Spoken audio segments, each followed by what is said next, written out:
Welcome to the Compost Pile, a podcast where we break down gardening, homesteading, and more. Join your hosts, David Poole and Aaron Barnhill, as they pile up information and break it down so that you can be more successful in the garden.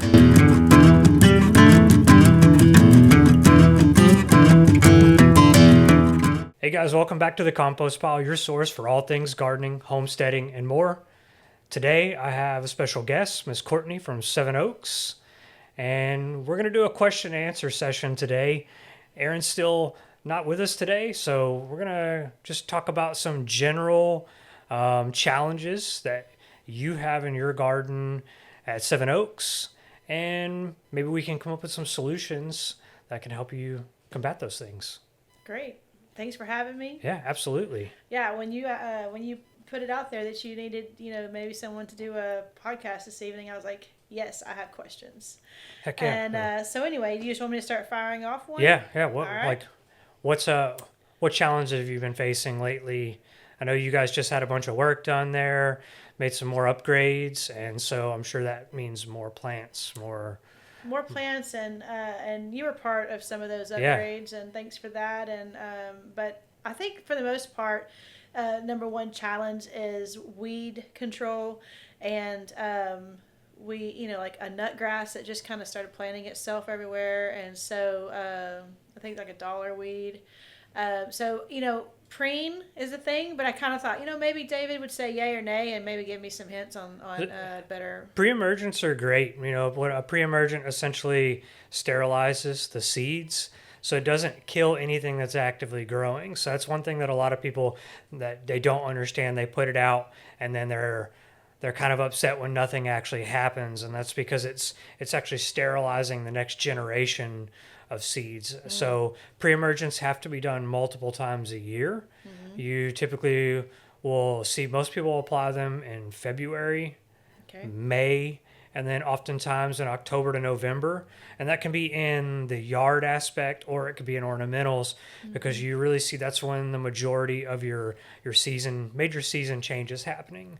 So things are, in February, they're starting to grow as we're shifting into warmer weather and temperatures mm-hmm. are beginning to rise, daylight's getting longer again, and then other things are dying out and they're dropping seeds at the end of their life. So it's kind of a point where you're catching the most things at one time. So preen and pre-emergence, there's a bunch out there.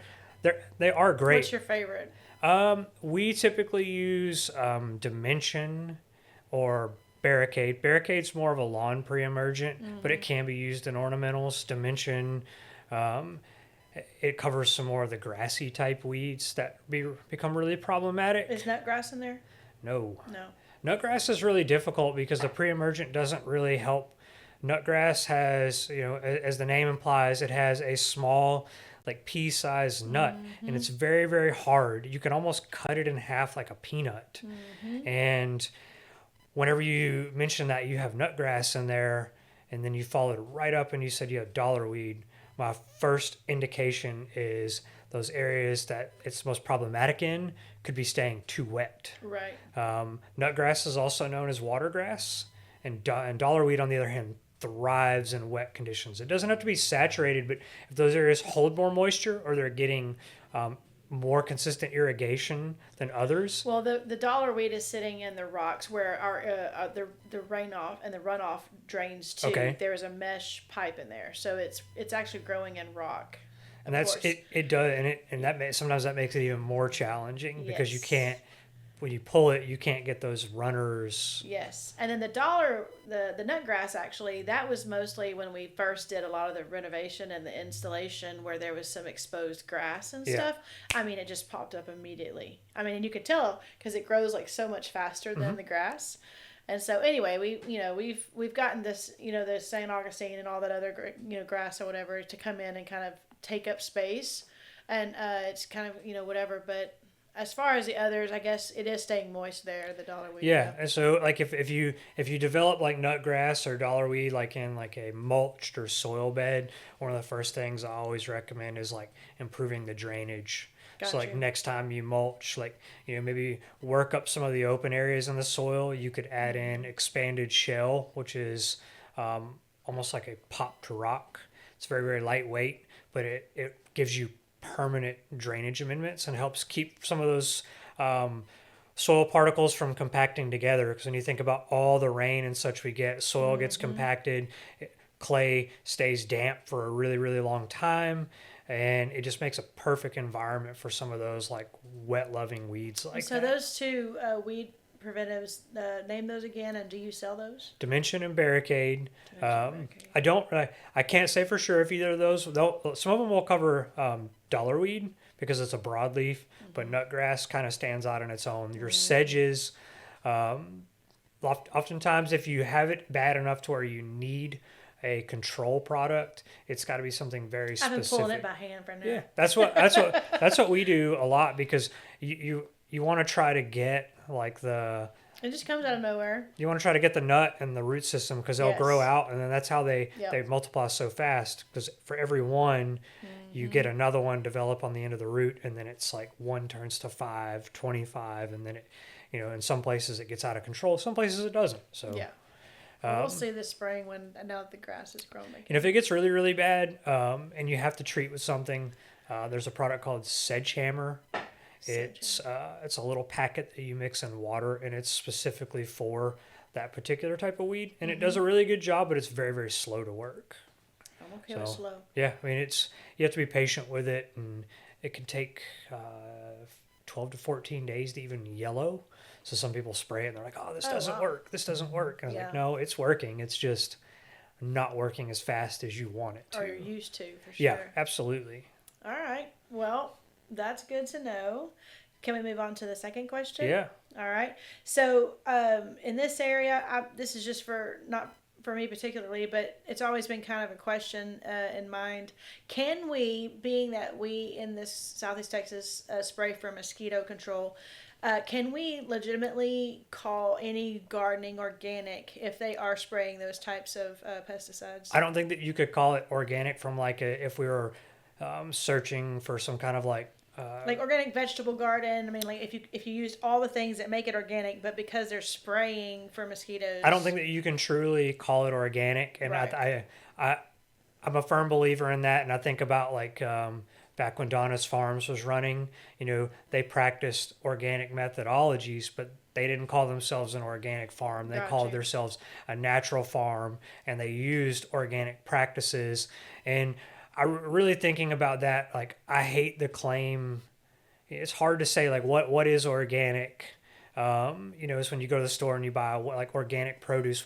There's a lot of things out there that are considered organic that still don't really mold into healthy soil ecosystems and really being as natural as possible. So I like to try to encourage people to look at it from I'm doing things naturally. I'm providing as little inputs as possible, and I'm trying to manage these plants and this soil to take care of itself, because you can't be organic when the mosquito plane flies over. Right. My garden at home is in my front yard, and I can call and have my name put on the list not to spray in front of my house, but It's gonna, yeah. chemicals drift. There's no way I can for sure say that.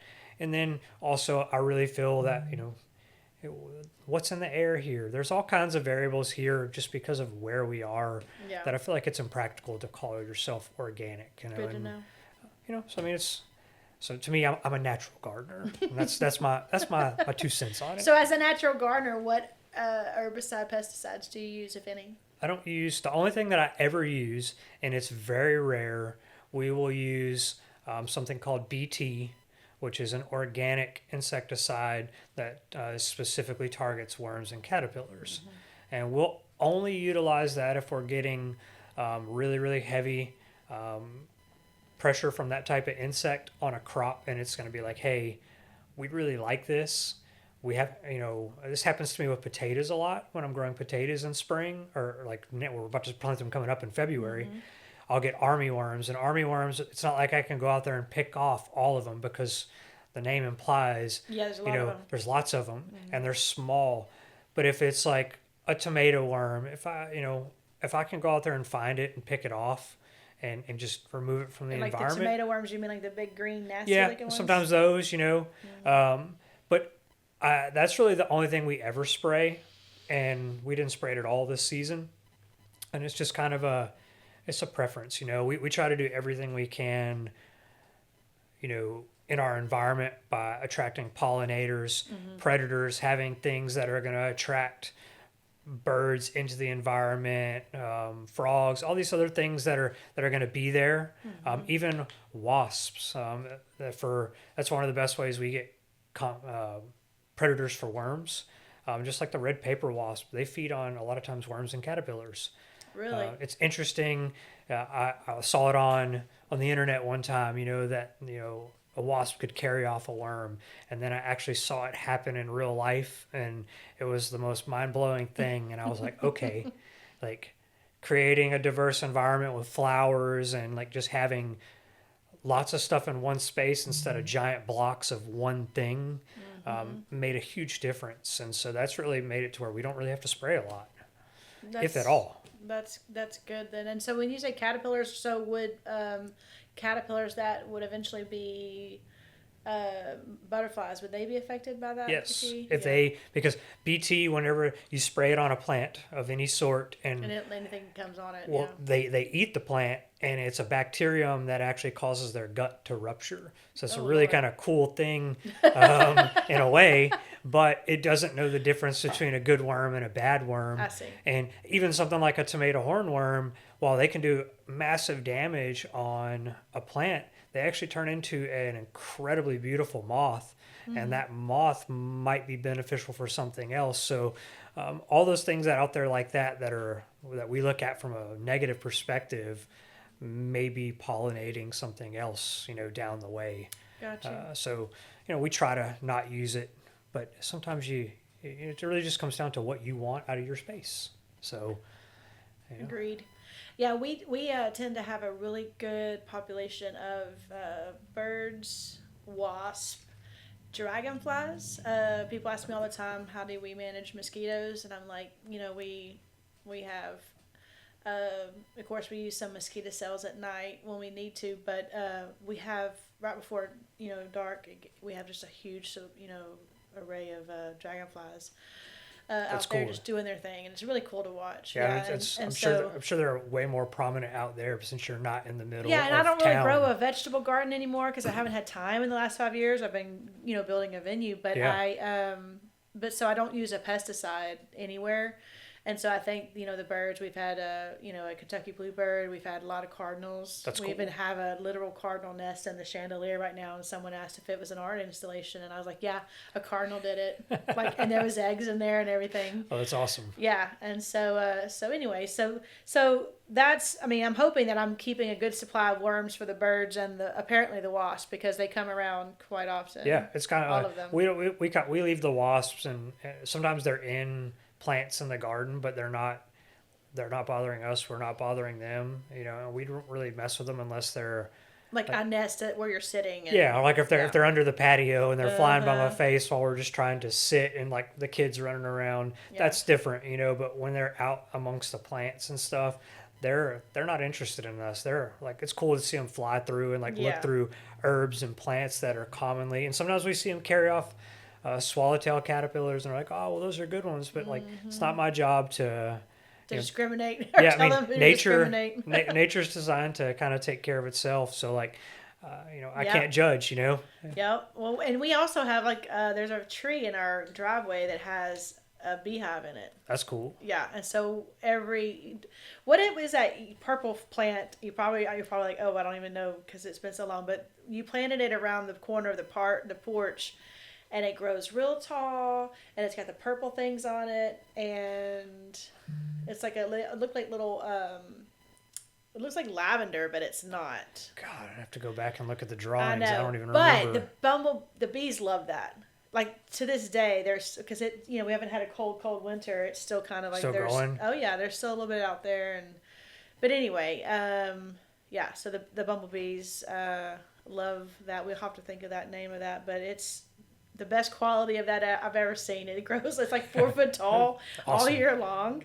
And even now it's got a few dead from the little couple freezes we had, but everything else is just already trying to come back at the bottom. Yep. Yeah. Okay. So this year, we go through a lot of cut flowers, and we usually source those. And then like when there's shows and stuff, I'll go out to the literal my garden and pick like cut roses or cut Okay. just little pieces of different plants that I have flowers on them.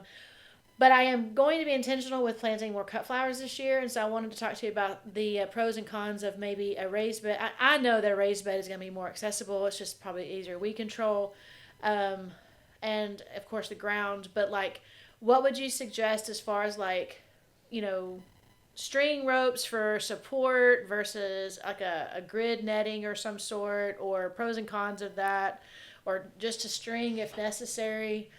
I mean, do you have any opinion about? So I'm definitely no cut flower expert, but from what I know of cut flowers, growing them on the string, I think that provides you with a couple benefits that would come to mind. Growing it on the string is going to allow you with more intentional spacing. It's going to allow better airflow because some of the flowers that are used for cut flowers may be susceptible to molds and mildews. So airflow is important, Yeah. but also you could get longer, sturdier stems with a string support than you might growing them in the ground if you're making arrangements or bouquets when you're setting those out. I definitely think that it'd be easier to weed and maintain because they're kind of supported upright. Because when you grow if you just grow them like open or in a grid and it's covering the soil, you're probably not going to have a ton of weeds because you're getting the flowers growing kind of outward instead of supported. I think those are gonna act kind of like as a living mulch in a sense. They're shading the soil. When sunlight doesn't really hit the soil, you don't get a lot of germination of weeds in those areas. But I think it would be a little more difficult. I think raised bed for sure over in the ground just because of water. Well, that, and I've tried it in the ground a few years now, and it just gets overran immediately with as soon as you till the ground, it's just overran with the nut grass Yeah, and everything it's else. It's just a lot of those inundated. weed seeds and stuff. They're there, but they haven't germinated, and then you disturb the soil. You make the conditions right, and then boom. Yep.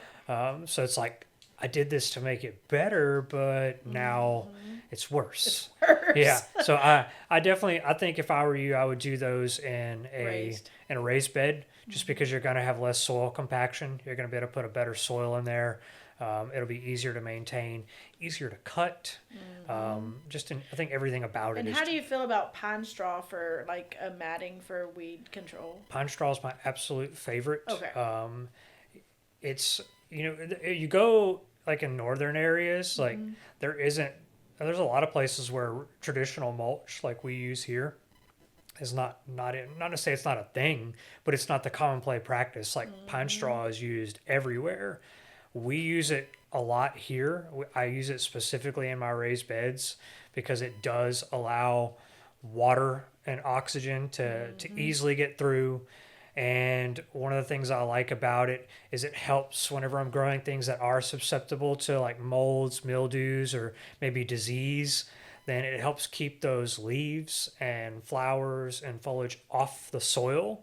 And it also helps keep splashing from happening, because a lot of the problems you face whenever you're growing cut flowers or really anything, pathogens and diseases start at the soil. You water and they splash up onto the foliage, and then they work their way up the plant. So that pine straw for me does a really good job of acting as a mulch, helping keep the soil healthy, and then also helping mitigate some of the disease issues that I've encountered with certain plants over the years. And it truthfully, it looks awesome. I think it looks great too. I think I love the brown. It's the golden, brown, yeah. and that brown, that shade of brown, that reddish brown has a great contrast against almost any color green, yeah. palette. Flowers look good in it. It's I think that's what I'm gonna do. I saw that Ellis Pottery had some for sale, Yeah. and I was like, I can go to my dad's and get some of the pines. we sell pine straw, like You the do? rolls of it. Yeah. Because not everybody has pine trees anymore. But it's you can pick them up and use them. And Yeah, I was surprised. I was like, I didn't realize people had to buy pine straw. Yeah, there's a couple farms in Louisiana. Ours comes from I think Florida. Really? We truck in a whole I load of need to like go harvest some pine 200 or for 300 y'all. rolls, and it's not. I'm gonna say it's like it's kind of a sticker shock item when people buy it for the first time, but like one roll of pine straw is the equivalent of like 10 bags of mulch. What? So I haven't priced it. it doesn't look like a lot, and you're like, there's no way. But once you like start fluffing it up Yeah. and getting it out there, it goes an incredibly long way. And I like the idea of that. This year, when I get y'all to come revamp my flower bed in the front, we've had a raccoon or an armadillo doing some things. I'm working with critter control right now. Yeah. I've been trapping armadillos for 14 years out there. I can That imagine sound- they're terrible. That sounds really country. and they make a mess. So. They do, but I've just kind of come to the point where I was like, I need a little expert help. Yeah. And come to find out, he's seen possums and raccoons more than armadillos. Really? So anyway, I'm gonna get y'all to come out, and maybe we'll do pine straw this time around. I think it will look really good. Yeah, I'm ready to make the switch, and I can go get a bunch from my dad's easily Cool. and have it on site for you guys. All right, so I've just got, let's see, one last question. We have time for it? Yeah, let's do it. All right, so being it's really hot here, and when flowers, get to first part of summer, midsummer, do you recommend, like, even though whatever we're planting calls for full sun, and I kind of know the answer to this, but I also want to get your opinion on it, or what I know that works for my space out there, but do you recommend finding a spot in your yard where you do get maybe 4 to 5 hours of full sun, but you're getting that afternoon shade that's not like getting your plants to scorch? Yeah. So, I mean, kind of my rule of thumb here is, when something says it will take full sun, yes, it needs full sun, which is ideally like 6 to 8 hours a day. But here, full sun is oftentimes a whole different animal. It's you're dealing with humidity, super high temps. So I always try to get people to avoid that late afternoon sun. Most of the time the plants can take from like morning to about 1, 2 o'clock, but that it's like from that 2 or 3 o'clock, you just like, I know my guys feel this in landscaping when we get to summer and we're in like late July, August, and into September. By 3 o'clock, it's the most brutal time of day, and it doesn't get any better until 6, 7 o'clock. You get a slight relief. So I like to try to avoid that late afternoon sun because that's the hottest part, and that's whenever you get the most stress on a plant. And then when you start looking at issues that like those flowers or whatever you're growing might be having, it could be from inconsistent water that's directly related to the sun and the heat. It could be from lack of nutrients. It's like, oh, well, I fed them. But whenever a plant is in direct sun and is in really high heat and it's stressed, it's going to use up more resources quicker. So in turn, the soil becomes depleted faster. And then you have these problems and you're like, oh, well, that's not it. It basically becomes a catalyst for many other issues. But we don't think about that being the main cause. So I definitely think you're right. Yeah, you want to have somewhere where you can get that morning to like early afternoon sun. And I've come to the conclusion as well that full sun, like our garden at home, we get morning sun. We get the sun goes up, but we have the oaks in the front, so it's a very filtered morning sun. And then in the afternoon, we get just the first really, really hot part shining over the house, and then the trees go over the neighbor's trees, and then we kind of get shade. But even that alone has been enough to qualify as full sun, and I've gotten full harvests out of plants that like I've never grown in that environment, and sometimes I've gotten better harvest and better quality plants because the water utilization, the nutrient usage is more even because the plants are less stressed. Yes. So coffee grounds in your mulch? I mean, coffee grounds in your compost? Yeah, absolutely. Yeah. We do that. We put them in the worm bins. Like, do you use like Avenue X coffee grounds, or is it a certain type? I mean, I do own a coffee shop, so we have so many coffee grounds, so many. Yeah. So I've eggshells. That I just maybe we should do a talk one day on composting. Yeah, that's I'm looking forward to hopefully hosting my friend Luis from Texas Native Yes, I'll Soils tune in soon. for sure. And he's a soil maker, Oh, wow. soil guru. So I'm looking forward to because I know enough about compost, but like there's a lot to it. So A lot to it. yeah, When to turn it, when not to turn it. yeah, it's When can it catch on fire? yeah. So anyway, well, I appreciate you taking Yeah, my questions absolutely. this evening and having me on. Thanks been for fun. coming. Yeah. And thank you guys for watching. So stay tuned and catch us on the next one.